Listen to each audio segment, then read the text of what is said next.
సూర్యోస్మి. నేను మీ విక్రమాదిత్య. ఆరోగ్యమే మహాభాగ్యం, ఆరోగ్యం భాస్కరాధీనం. ఆదివారం మద్యం మాంసం మైదనం వద్దు, ఆరోగ్యం ఐశ్వర్యం వద్దు.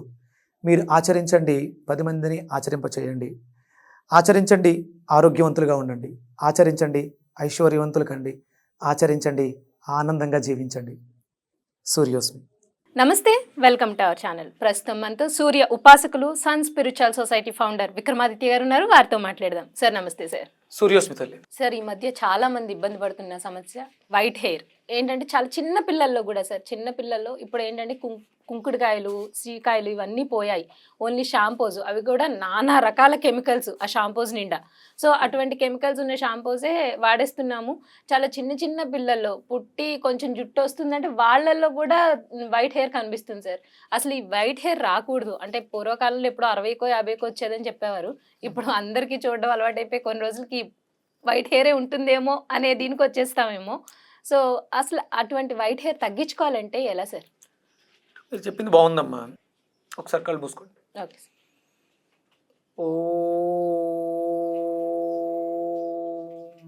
ఓ కలిసి చెప్దామా.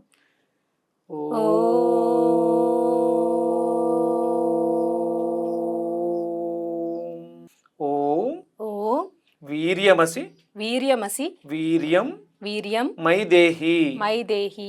ఓం ఓం వీర్యమసి వీర్యమసి వీర్యం వీర్యం మైదేహి మైదేహి. ఓం ఓం వీర్యమసి వీర్యమసి వీర్యం వీర్యం మైదేహి. మైదేహి. ఓ అనంతమైనటువంటి పరాక్రమం, అంటే వీర్యం అంటే ధైర్యం, శక్తి మనకి కాళ్ళలో ఉంటుందన్నమాట. అంటే మనం ఇక్కడ వీర్యం అంటే ఓజస్సు అని కూడా అనుకోవచ్చు. అది అంటే అది ఎంత పుష్కలంగా బలంగా ఉంటుందో అంత మనిషి పుష్టిగా ఉంటాడు, ధైర్యంతో ఉంటాడు. వీర్యము అనేది పరాక్రమత్వం. అంటే భగవంతుడు దాన్ని కలిగి ఉన్నాడు. అది నాకు కావాలి అని అడగటం. అంటే ఇప్పుడు మనం వీడియో చేస్తాం, జుట్టుకు సంబంధించిన వీడియో చేస్తాం.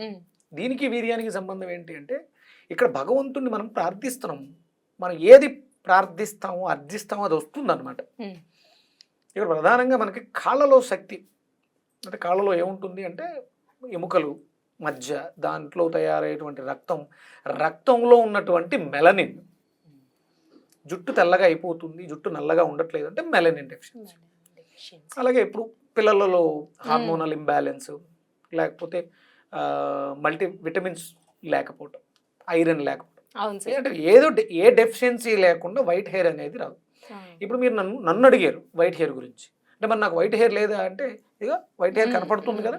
కాకపోతే వైట్ హెయిర్ని ఎలా మనం రివర్స్ చేయాలనే ప్రయోగాలు నేను కొన్ని సంవత్సరాలుగా చేస్తూ ఉన్నాను. వచ్చిన వైట్ హెయిర్ కూడా రివర్స్ చేయొచ్చా సార్? చేయొచ్చు. అంటే న్యాచురల్ గా నేను అడిగేది. న్యాచురల్ గా ఇప్పుడు పుట్టుకతో వచ్చింది అన్నప్పుడు కొంతవరకు కష్టం, మధ్యలో వస్తే తగ్గించుకోవచ్చు. అంటే ఇప్పుడు నేను దగ్గర 50కి దగ్గరగా ఉన్నానమ్మా, నాకు రావడంలో తప్పేం లేదు. కాకపోతే మనం ఇప్పుడు ఈ మాధ్యమాల్లో కనిపిస్తున్నాం కాబట్టి కొంచెం కనపడాలని కలర్స్ వేసుకుంటాం. అవి న్యాచురల్ కలర్స్ అన్నప్పుడు ప్రమాదం లేదు. ఇప్పుడు కెమికల్ కలర్స్ వాడినప్పుడు కెమికల్ కలర్స్ వల్ల విజన్ కి ఇబ్బంది వస్తుంది, ఇయర్ ఇబ్బంది వస్తుంది, స్కిన్ కి వస్తుంది, బోన్ కి వస్తుంది. ఎందుకంటే చర్మ వ్యవస్థ మనం పైన అంటుకునేటువంటి స్కాల్ప్, ఆ చర్మ వ్యవస్థలోంచి లోపలికి వెళ్ళి అది ఆర్గాన్స్ని డ్యామేజ్ చేస్తుంది. ఈ కెమికల్స్ బారిన పడకుండా మనం న్యాచురల్గా మనం హెయిర్ డై వేసుకోవటం చేస్తూ, పోషకాహార లోపం వల్ల అంటే పుట్టిన బిడ్డకు వచ్చింది అంటే తల్లి గర్భంతో ఉన్నప్పుడు చేసిన పొరపాట్లు ఊరికేమీ రాదు, పూర్వం రోజుల్లో లేని సమస్యలు. అవును, యాక్చువల్లీ మా ఫ్రెండ్కి ఒక అమ్మాయికి ఇలాగే కెమికల్ ఉన్న హెయిర్ డై వేసుకుంటే మొత్తం ఫేస్ అంతా నల్లగా అయిపోయి, తను యాక్చువల్లీ మంచి కలర్ సార్, ఫేర్ ఉంటుంది, బాడీ అంతా అంటే చేతులు ఫేస్ మాత్రమే, మళ్ళీ ఇక్కడి నుంచి ఏం రాలేదు. పాపం ఎంత ట్రీట్మెంట్ తీసుకుని ఇప్పుడు వరకు తనకి అది ఎందుకని అంటే కెమికల్స్ లో అంత అంటే మనం అడ్వర్టైజ్మెంట్ చూసి కొనేస్తాం కదా సార్. ఇదేదో విత్ ఇన్ సెకండ్ అదే ఏదో షాంపూల్స్ అని వచ్చాయి ఇప్పుడు 1 మినిట్ అలా కానీ తను అంతా కేర్ తీసుకుంది సార్. అయినా కానీ తనకి ఫేస్ హ్యాండ్స్ కి వచ్చేసింది. పాపం చాలా మెడిసిన్ వాడుతుంది, చాలా ఇబ్బంది పడుతుంది. ఇప్పుడు తను బయటికి రావాలన్నా ఫస్ట్ ఆఫ్ ఆల్ అందరూ క్వశ్చన్ చేస్తారు కదా, అదేంటి అప్పుడు అలా ఉండేది అని, ఏమైంది హెయిర్ డై వల్ల అంటే చాలా సిల్లీగానే ఉంటుంది. మానసికమైనటువంటి ఉద్వేగం చాలా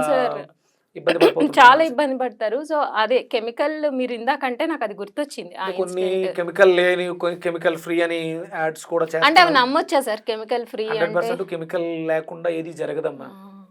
అంటే కంపల్సరీ కెమికల్ వాడకుండా ఒక కలర్ బయట నుంచి ఇంగ్రీడియంట్ తయారవడం అనేది ఇంపాసిబుల్. కెమికల్స్ తోనే తయారవుతున్నాయి. ఎంత జాగ్రత్త తీసుకున్నా ఆ ఇబ్బంది. నేను కూడా స్టార్టింగ్ లో అంటే నాకు చిన్నప్పుడు నేను హార్ట్ పేషెంట్ చిన్నప్పుడు నాకు బ్లడ్ సరిగ్గా సఫిషియెంట్ ఉండేది కాదు. దానివల్ల స్టార్ట్ అయిన దాన్ని ఆ తర్వాత నేను నా హార్ట్ ప్రాబ్లంని ఓవర్కమ్ చేశాం. ఇప్పటి వరకు నాకు మళ్ళీ ఆ ప్రాబ్లం ఏమీ లేదు. అంటే మీకు మీరే తెలుసుకుని ఓవర్కమ్ చేశారా లేకపోతే మెడిసిన్ చిన్నప్పుడు ద్వారానా? నాకు ఓపెన్ హార్ట్ సర్జరీ అయింది చిన్నప్పుడే 9వ సంవత్సరంలోనే జరిగింది. అప్పటి వరకు నేను బలహీనంగా డెలికేట్ గా ఉండేవాడిని. ఆ తర్వాత ఆఫ్టర్ 9 నేను మళ్ళీ దాని గురించి వెనక్కి తిరిగి చూసి ఇప్పటి వరకు అంటే ఈ 40 ఏళ్ళు నేను చాలా హ్యాపీగా హెల్దీగా ఉన్నాను. హార్ట్కి సంబంధించిన ఇబ్బంది లేదు. దాని మీద నా హెల్త్ అవేర్నెస్ డిపెండ్ చేసుకుని నేను సొంతంగా తయారు చేసుకున్న వల్ల నేను ఓపెన్ హార్ట్ సర్జరీ పేషెంట్ని అన్న విషయాన్ని నేను మర్చిపోయాను. నేను ఎప్పుడు వెళ్ళి డాక్టర్ దగ్గరికి వెళ్ళినా వాళ్ళు కూడా అసలు అప్పుడు ఏదో జరిగింది అంతే తప్ప దాని గురించి మేము మర్చిపోండి అని అప్పుడు జరిగింది. ఇప్పుడు ఇక్కడ నాకు అప్పుడు ఉన్న ఏజ్లో నా వచ్చినటువంటి వైట్ హెయిర్కి రీజన్ ఏంటి అంటే ఐరన్ సఫిషియెంట్గా లేకపోవడం. ఐరన్లో అంటే quality of blood, quantity of blood, quality of blood రెండు ఉంటాయి. క్వాంటిటీ ఉండాలి, క్వాలిటీ అంటే ఉండాల్సిన విటమిన్స్ మినరల్స్, క్వాలిటీ ఇవన్నీ కూడా చాలా ఇంపార్టెంట్. క్వాంటిటీ ఎంత ఇంపార్టెంటో క్వాలిటీ ఇంపార్టెంట్. అలాగే ప్యూరిఫైడ్ స్వచ్ఛంగా ఉండాలి రక్తం, కలుషితాలు, టాక్సికేషన్స్. ఇప్పుడు మనం తీసుకునే పదార్థాలన్నీ టాక్సిక్స్. టాక్సిసిటీని మనం దూరం చేయగలిగితే రక్తం మళ్ళీ తన క్వాలిటీని ఇంప్రూవ్ చేసుకుంటుంది. ఓకే సార్, ఇది మనం ప్రధానం. ఇప్పుడు మరి అంటే ఇప్పుడు ఆ ఫుడ్లోకి మన రూట్స్ను వెళ్ళాలి. మనం విపరీతమైనటువంటి మాంసాహారులు అంటే కేవలం మేము వెజిటేరియన్స్ అంటే మేము మాంసం తినం అన్న వాళ్ళు కూడా మాంసపు కృతులు అధికంగా తినేస్తున్నాం. అవును సార్, అది కూడా ప్రమాదమే. మనం ఎనర్జీ కోసం ఫుడ్ తీసుకోవాలి, న్యాచురల్ ఫుడ్, ప్రాసెస్ లేని ఫుడ్స్ తీసుకోవాలి. మీరు చూడండి, హిమాలయ పరివాహక ప్రాంతాల్లో ఋషులు ఉంటారు. అక్కడ మీకు జటాజోటాలు ఓడలు కట్టేసినటువంటి జుట్టులు ఉంటాయి. వాళ్ళు మరి ఏ పోషకాలు తీసుకుంటున్నారు? కరెక్టే కదా సార్. అవును, వాళ్ళు తీసుకునే పోషకాలు ఏంటి? అక్కడ దొరికేవే తింటారు. వాళ్ళు హిమాలయాలో ఉన్న వాళ్ళు మాంసం తినరే. ఋషుల వాళ్ళు తపస్సుల్లో ఉంటారు. వాళ్ళకి విపరీతంగా జుట్టు పెరిగిపోద్ది. ఆ జుట్టు అంటే బ్రౌన్ కలర్ లో ఉంటది. ఇప్పుడు వాష్ చేయకపోవడం వల్ల ఉండలు కట్టేసి న్యాచురల్ గా మీకు వైట్ హెయిర్ ఉండలు కట్టేసి ఎక్కడ కనపడదు బ్రౌన్ కలర్ లో. అంటే ఇక్కడ ఆహార విహార వ్యవహారాలు అనేవి మనల్ని పాడు చేస్తున్నాయి. ఏదో చిన్నపిల్లలకు వచ్చింది, వాళ్ళకి ఏమీ లోపం లేదు అంటే తల్లి చేసిన పొరపాట్లు పిల్లల మీద పడుతుంది అంతే. వాళ్ళు ఆమంతం గాల్లో చూడబడినవి కాదు. మనం చేసిన పొరపాట్లకి మన జీవన విధానమే మనకి. ఇప్పుడు నాకు విజన్ తగ్గింది అంటే మాట్లాడేటప్పుడు చూసేటప్పుడు నాకు ఇబ్బంది ఏమి ఉండదు. బుక్ చదువుతున్నప్పుడు కళ్ళజోడు కంపల్సరీ వాడాల్సి వస్తుంది. అంటే ఇది తెలుసుకోవడానికి పూర్వం నేను వేసుకున్నటువంటి డైల్ అయ్యి ఉండొచ్చు, మన జీవన విధానంలో నేను చేసిన పొరపాటు, సెల్ ఫోన్ ఎక్కువగా చూడడం, ఇవన్నీ కూడా కారణాలు. మనకి వైట్ హెయిర్ వస్తుంది, జుట్టు ఎక్కువ ఊడిపోతుంది. ఆ జుట్టు ఊడిపోయిన బాగా వస్తుంది. ఊడటం అనేది న్యాచురల్. అవును సార్, దాన్ని మనం ఆపలేం. ఊడిపోయిన చోట మళ్ళీ వస్తుందా లేదా? చెట్టు ఆకులు రాల్చడం కామన్. రాల్చిన తర్వాత చిగురిస్తున్నా లేదా చూడాలి. అప్పుడు ఒకవేళ చిగురించట్లేదు అన్నప్పుడు చెట్లలో మనకి ఇనప ధాతువులు అవుతాం, ఐరన్ డెఫిషియన్సీ అంటాం. ఇక్కడ మనకి కూడా సేమ్ ఐరన్ డెఫిషియన్సీ. మనం కూడా ఐరన్ కి సంబంధించి నేను చాలాసార్లు చెప్పాను, మనం ఇంట్లో మీకు పెరుగు తోడుపెడుతూ ఉంటారు. ఈ తోడుపెట్టే పెరుగు ఐరన్ బాండీలో ఇనప మూకిడిలో కాయడం ద్వారా అందులో కాల్షియం హైగా ఉంటుంది పాలల్లో. ఇనప దాంట్లో కాయడం ద్వారా దాంట్లో ఉన్నటువంటి ఆ ధాతు పదార్థంలోకి చేరుతుంది. అంటే మీరు పాలు మరగబెట్టేటప్పుడు శుభ్రంగా ఐరన్ దాన్ని బాగా కడగాలి, తుప్పు లేకుండా. రస్ట్ ఉంటుంది. పాలు ఏం బ్లాక్ అవ్వవు కానీ రస్ట్ ఉంటుంది. ఇనుము తుప్పు పట్టేసి ఉంటుంది కదా, మీరు వాడకుండా పక్కన పెడితే తుప్పు పడుతుంది. అందుకని దాన్ని బాగా శుభ్రంగా తోమి దాంట్లో పాలేసి మరగపెట్టి ఆ పాలను తోడు పెట్టండి. మీకు అందులో రెండు ఉంటాయి. అప్పుడు కాల్షియం ఉంటుంది ప్లస్ ఐరన్. మనకి వైట్ హెయిర్ ని బ్లాక్ చేసుకోవాలనుకున్న వాడు ఇది చాలా అవసరం. ఆ పెరుగు, ఆ మజ్జిగ, అంటే పెరుగు కాదు మజ్జిగ వాడాలి. మజ్జిగగా చిలుక్కుని వాడాలి. ఇంకొకటి ఏంటంటే ముదర కొబ్బరి, బాగా ముదర కొబ్బరి, దాన్ని తీసుకుని అంటే లోపల వాటర్ అంతా పోయి కొబ్బరి మనం కొబ్బరికే కొడతాం, లేత కొబ్బరి కన్నా ముదర కొబ్బరి ఉంటుంది. ఆ కొబ్బరిని తురిమేసుకుని దాంట్లో అంటే మనకి హెయిర్ బ్లాక్ అవ్వటానికి ఇది లోపల నుంచి మనం చేసుకునేది, ఇంటర్నల్గా మార్పు రావాలి. Okay sir. ఇవి చాలా రోజులు చెయ్యాలి, ఏదో ఒక వారం చేస్తే 10 రోజులు చేస్తే కాదు. రెగ్యులర్గా మన జీవన విధానంలో మన లైఫ్ స్టైల్లో కొబ్బరిని ఎక్కువ అడాప్ట్ చేసుకో. ముదర కొబ్బరి, ఆ ముదర కొబ్బరిలో ఈ మజ్జిగ కలిపి, పాత బెల్లం, నల్ల బెల్లం, పాత బెల్లం అంటే పాత బెల్లం మీన్స్ డార్క్గా ఉండాలని, అంటే ఒరిజినల్ పూర్వం వేసింటే పాత బెల్లం అంటే దాని అర్థం ఏంటంటే బెల్లాన్ని తయారు చేసేసిన తర్వాత తాటాకు బుట్టల్లో కట్టేసి బడ్డీల్లో పెట్టేసేవారు. ఆ బడ్డీల్లో పెట్టి తాటి బెల్లం అంటారు. తాటి బెల్లం ఏమో సెపరేట్, మళ్ళీ సెపరేట్ గా తయారు చేస్తారు. ఈ పాత బెల్లం అంటే ఏంటంటే తయారు అయిపోయిన తర్వాత తీసుకెళ్లి ఫర్మెంటేషన్ ఎక్కువ రోజులు నిల్వ ఉంచుతారు. తద్వారా దాంట్లో ఆ బ్యాక్టీరియా, గుడ్ బ్యాక్టీరియా ఫామ్ అవుతుంది. ఫర్మెంటేషన్ జరిగినప్పుడు ఈస్ట్ అనేది పెరుగుతుంది. ఈస్ట్ పెరిగినప్పుడు బి కాంప్లెక్స్ ఫ్యామిలీ పెరిగిపోతుంది. అలా అప్పుడు ఎప్పటికప్పుడు ఇవాళ తయారైందంటే రేపే మనకి మార్కెట్కి వచ్చేస్తుంది సార్. అవును. అందుకని ఏంటంటే ఇక్కడ బెల్లం యొక్క ఆవశ్యకత చాలా ఎక్కువ ఉంది. రైతులందరూ దృష్టి పెట్టి ఇప్పుడు తయారైన తర్వాత దాన్ని తీసుకెళ్ళి ఒక 30 రోజులు గొడవలో పెడితే దాని వాల్యూ ఇంకా పెరుగుతుంది, దాని క్వాలిటీ పెరుగుతుంది.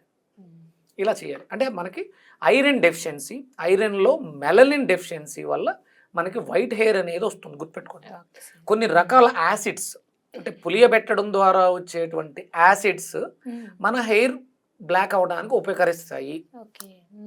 ఇవి ప్రధానంగా.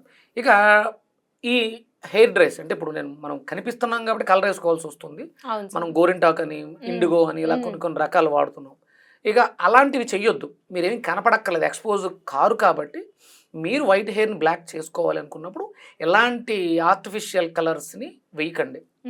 ఒకవేళ అందంగా లేదు అని బాధ, మానసికంగా గోరింటాకు టీ పొడి డికాషన్తో కలుపుతారు. అలాగే నేను కొన్ని ఎపిసోడ్స్లో చెప్పాను, బ్లాక్ గ్రేప్స్, ద్రాక్ష జ్యూసు తో కలిపితే దీంట్లో కూడా సిట్రస్ ఉంటుంది. గోరింటాకు పౌడర్ నల్ల ద్రాక్ష, నల్లగా గింజలతో ఉంటుంది, ఆ ద్రాక్ష రసంతో ముందు రోజు కలిపి దాన్ని అప్లై చేయండి. దాంట్లో బీట్రూట్ వేస్తారు. బీట్రూట్ రసం కూడా వేసుకోవచ్చు. ఇంకా దాంట్లో భృంగరాజు చూర్ణం ఇలాంటివి వేసుకోవడం చాలా ఉత్తమం. అలాగే రీసెంట్గా ఒక కొత్త ఫార్ములా గురించి మాట్లాడారు. వట్టివేళ్ళని నానబెట్టి దాన్ని మెత్తగా పేస్ట్ చేయండి. అలాగే దాంతోపాటు తిప్పతీగ ఆకులు, తిప్పతీగ కాండం బాగా దంచి మెత్తగా పేస్ట్ చేసి ఈ రెండిట్ని నానబెట్టిన వట్టివేళ్ళు ఇవి మెత్తగా గ్రైండ్ చేసి దాన్ని నువ్వుల నూనెలో వేసి కొంచెం చిన్న వేడి మీద, లేదంటే బాటిల్లో వేసేసి ఎండలో రెగ్యులర్గా పెట్టాల్సి ఉంటుంది. లేదంటే మీరు బాగా మరగబెడితే ఒక ఆయిల్ తయారవుతుంది. నువ్వుల నూనె, ఆముదం రెండు కలపాలి. ఆముదం కూడా కంపల్సరీ అవసరం. నువ్వుల నూనె, ఆముదం కలిపి నానబెట్టినటువంటి వట్టివేళ్ళని కొంచెం తడి వాటర్ తీసేసి ఆరబెట్టి బాగా మెత్తగా పేస్ట్ చేసి ఈ రెండు కలిపి తిప్పతీగ దొరుకుతాయి, ఎక్కడ పడితే అక్కడ దొరుకుతుంది. లేదంటే చూర్ణం దొరికేస్తుంది. అప్పుడు ఏంటంటే వట్టివేళ్ళను కూడా అంటే నానబెట్టి మళ్ళీ ఆరబెట్టి దాన్ని చూర్ణం చేయండి. ఈ రెండు చూర్ణాలు ప్లస్ నువ్వుల నూనె, ఆముదం రెండూ కలిపి బాగా కొంచెం చిన్న సెగ మీద, అంటే ఇక్కడ తడి ఉండట్లేదు కాబట్టి ఎక్కువ మరగాల్సిన అవసరం లేదు. దాన్ని మనం బాగా మరగబెట్టి దాన్ని వడకట్టుకుని దాన్ని ఒక గాజు సీసాలో భద్రపరుచుకొని ఒక 10 రోజులు అలా వదిలేయండి. తర్వాత రెగ్యులర్గా ప్రతిరోజు రాస్తూ ఉండండి. చాలా మార్పు వస్తుంది. కంపల్సరీ మన లైఫ్లో బెల్లం ఉండాలి. మీరు పంచదార వాడుతూ ఉంటే జుట్టు కోసం ఎన్ని ప్రయోగాలు చేసినా వేస్ట్. పూర్తిగా పంచదార అవాయిడ్ చేయాలి. పంచదార వాడుతూ, టీ కాఫీల్లో పంచదార వాడుతూ జుట్టు కోసం మీరు ఎన్ని ప్రయోగాలు చేసినా ఫలితాలు ఇవ్వవు. పంచదార వాడకూడదు, మైదా వాడకూడదు, కంపల్సరీ. ఇవి వాడుకుంటూ ఈ ఆహారంలో మన ఫుడ్లో పెరుగు ఉండాలి, కంపల్సరీ పెరుగు ఉండాలి. నీకు పెరుగు చెప్పాను, కొబ్బరి పాలతో కలిపి మనం పెరుగుని, అలాగే క్యారెట్, బీట్రూట్ వీటిని కూడా అందులో వేసుకుని ఇవి రెగ్యులర్గా అంటే మార్నింగ్ బ్రేక్ఫాస్ట్ ఇలా ఉండాలి. ఒక సలాడ్ లాగా కదా సార్. ఈ క్యారెట్, బీట్రూట్, మజ్జిగ, కొబ్బరి పాలు ఇవి కంపల్సరీ ఉండాలి. ఇది రెగ్యులర్గా ఉండాలి. మీరు కంటిన్యూగా మీ లైఫ్ స్టైల్లో ఇది పెట్టుకుంటే డెఫినెట్గా తెల్లగా మారినటువంటి హెయిర్ మళ్ళీ బ్లాక్ అవుతుంది జుట్టు ఊడిపోయింది, మళ్ళీ మంచి జుట్టు వస్తుంది, ఎప్పటికీ ఒకేలా ఉంటుంది. మా తాతయ్య గారు చనిపోయేసరికి ఆయనకి 86 అనుకోకుండా హఠాత్తుగా చనిపోయారు ఆయన. ఆయనకి పళ్ళు పడలేదు, జుట్టు తెల్లబడలేదు, చాలా స్ట్రాంగ్. అది కొంతవరకు మా నాన్నగారికి వచ్చింది. మా నాన్నగారు లైఫ్ స్టైల్ చిన్న చిన్న పొరపాట్లు ఉండడం వల్ల ఆయనకి వైట్ అయ్యి మళ్ళీ 80% బ్లాక్ అయిపోయింది. ఇప్పుడు సాల్ట్ అండ్ పెప్పర్ అంటాం, అలా మళ్ళీ బ్లాక్ అయ్యింది. పూర్తిగా వైట్ అయిపోయి మళ్ళీ బ్లాక్ అవుతూ ఉంది, 80% అయిపోయింది. లైఫ్ స్టైల్ మారితే, మన జీవన విధానం బాగుంటే డెఫినెట్గా 1 to 2 yearsలో పూర్తిగా వైట్ అయిన హెయిర్ కూడా నల్లగా అవుతుంది డెఫినెట్గా. కానీ నిజమే సార్, జుట్టు ఊడిపోతుంది లేకపోతే జుట్టు తెల్లబడుతుంది అని బెంగతో సగం ఊడిపోతుంది. చాలా మందికి జుట్టు ఊడంగానే అమ్మో నా జుట్టు ఊడిపోతుంది అన్న ఒక ఫీలింగ్ ఏమీ బెంగపడకండి, త్వరలోనే ఒక ఫార్ములా అంటే కొన్ని ఇక్కడ దొరకట్లేదు, అమెరికాలో దొరుకుతుంది, అక్కడ నుంచి ప్లాన్ చేస్తున్నాను. ఒక మెడిసిన్ వస్తుంది, న్యాచురల్, కెమికల్ కాదు సార్, మాకే ఇవ్వండి డెఫినెట్గా. అది ఎప్పటి నుంచో ఇంచుమించు నేను దాని మీద 10-15 ఏళ్ళుగా రీసెర్చ్ చేస్తున్నాను. ఇప్పటికి ఆ ఫార్ములా దొరికింది, కాకపోతే అది మన ఇండియాలో అవైలబుల్ లేదు, అక్కడ దొరుకుతుంది. దాన్ని తెప్పించడానికి ప్రయత్నం చేస్తున్నాం. వచ్చిన తర్వాత కొంత నేను ఇప్పుడు మీరు ఒక ఫోన్ మాట్లాడాను, జుట్టు కోసం ఎదురు చూస్తాను, ఇలాంటి కాల్స్ ఎక్కువైంది, దాని మీద దృష్టి పెట్టాను. ఉంది ఫార్ములా, అయితే అద్భుతమైనటువంటి ఫార్ములా. 20 ఏళ్ల క్రితం ఎప్పుడో చేశాను, అది సక్సెస్ అయిన తర్వాత ఫార్ములా మిస్ అయింది, నాకు మళ్ళీ అది జుట్టు వెంట్రుకలు లెక్క పెట్టుకున్నాము, ఎంత ఊడిపోయిందా అని చూసుకుంటూ ఉండాలి సార్. నిజంగా మీరు చెప్పిన రెమెడీస్ చాలా బాగున్నాయి. ఇది నేను కూడా ఫాలో అవడానికి ట్రై చేస్తాను, ఫాలో అవుతాను ఖచ్చితంగా. సో థ్యాంక్ యూ సార్, ధన్యవాదాలు. సూర్యోస్.